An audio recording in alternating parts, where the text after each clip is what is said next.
Module 6, Strategies for Controlling Anger, written by Dr. George Tanis, and narrated by Lydia. Greetings, welcome to lifecoachbootcamp.com. Important. Before you study this lesson, please watch this video. Why? Example. If you or your client are in a relationship, and the other person displayed an attitude of not being truthful, you need to master, and you need to educate your client the following. Confront and level. Assertive communications. As well as I feel good, PST. Positive self-talk. Make sure to answer the questions at the end and follow the instructions for submission. Anger is one of the most powerful yet most misunderstood emotions. Thanks to modern motivational gurus and self-proclaimed spiritual leaders, anger has become one of the most negatively labeled emotions. While experiencing this intense emotion is just as normal as experiencing other emotions such as happiness, sadness, surprise, disgust, and fear, most people avoid dealing with this emotion because of its bad reputation. It's completely fine to experience anger. After all, it's one of the 6 basic emotions. Anger is indeed a completely natural and normal human experience. But there is a difference between good anger and bad anger. Good anger can enable you to take a stand for yourself and others, it can give you the courage to voice your opinion against injustice, and can cause you to take many positive actions. Anger can be a strong motivator. It can bring people together and enable them to become a voice against corrupt systems, dysfunctional workplaces, and low wages. Anger can amplify the ability of a person to focus and encourage them to achieve their goals. But anger becomes problematic when mismanaged. It can get out of control and start bringing harm to you and those around you. Anger can cause sudden and intense outbursts, and can cause a person to become verbally and physically violent. In addition, poorly managed anger brings harm to the emotional, physical, and mental well-being of the angered person. Some people don't experience anger for weeks or months, while others experience episodes of anger more frequently. For some people, anger is a part of their personality. Some people experience short yet intense episodes of anger. Some keep their anger caged up and suffer in silence. They struggle with this emotion and burst on others when they are unable to deal with the pent-up frustrations. So, the question arises, is there a healthy way of dealing with anger? Are there strategies to tame this emotion? Yes, there are. If you are struggling with anger, keep reading. This article is just for you. We'll be discussing strategies that can help you deal with anger positively and constructively with patience. So, let's get started. Recognizing the signs. The first step is to recognize the signs of anger. When someone experiences anger, their heart starts pounding, their fists clench, their chest tightens up, they start grinding their teeth, the face flushes, and they start sweating. They may feel anxious, become defensive and switch to an argumentative mode. The first step to managing anger is to look for these signs and understand what triggers you and makes you slip into this state. Examining your thinking patterns. Do you find yourself using words like should, must or have to? Do you use these words not only for others but for yourself? When we use these words that create obligations, we force ourselves and others to do things we or they might not be comfortable doing. And unconsciously, we pick patterns that influence our thinking negatively.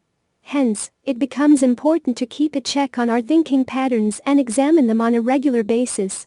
Keeping your attitude in check. Are you someone with an all-or-nothing attitude? Are you someone who isn't open to compromise or making adjustments? When we pick up and incorporate attitudes that limit our options, they make us rigid and frequently give rise to conflict. Keeping your attitude in check and refraining from indulging in these practices will help you keep an open mind. Keeping the options open. During an argument or conflict, sometimes we find ourselves making irrational demands.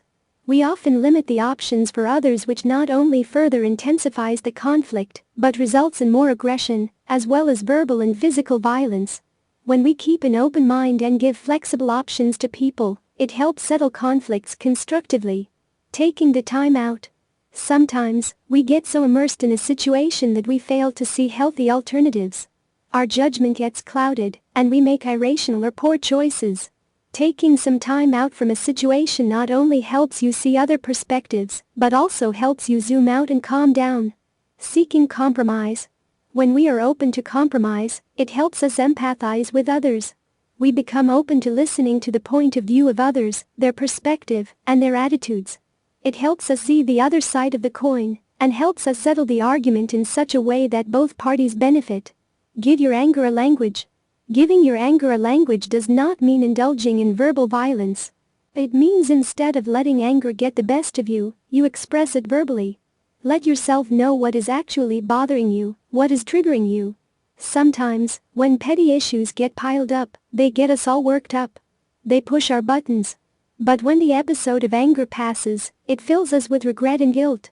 Hence, giving your anger a language helps you identify the real issues behind your rage that sometimes get masked. Get busy. Becoming engaged can help you deal with your anger.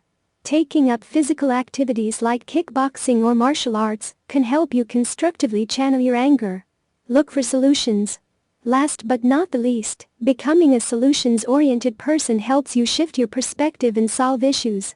Practicing these strategies will not only help you manage your anger better, but will also help you get a fresh perspective next time you get into a heated discussion or an argument. The essay. Please write an essay, up to 2 pages, about a past experience you or someone you know had a rage of anger, and how you were able to control it. Tell us in detail, who, what, when, where, why, to whom, the place of what you did, the outcome. And tell us in detail how you could have changed that use from what you learned today, so the outcome would have been good. Internalize this lesson. Make it become a part of you. Share your story in the forums. Our advice is for you to practice strategies for controlling anger for at least a week. Tell others around you to point out any time in which you didn't. Have them hold you accountable. Visit the forum and do a confession. What is a confession? A confession is when you've displayed a wrong behavior and were held accountable by one of your family members, peers, or even yourself. Visit the forum and tell us about it.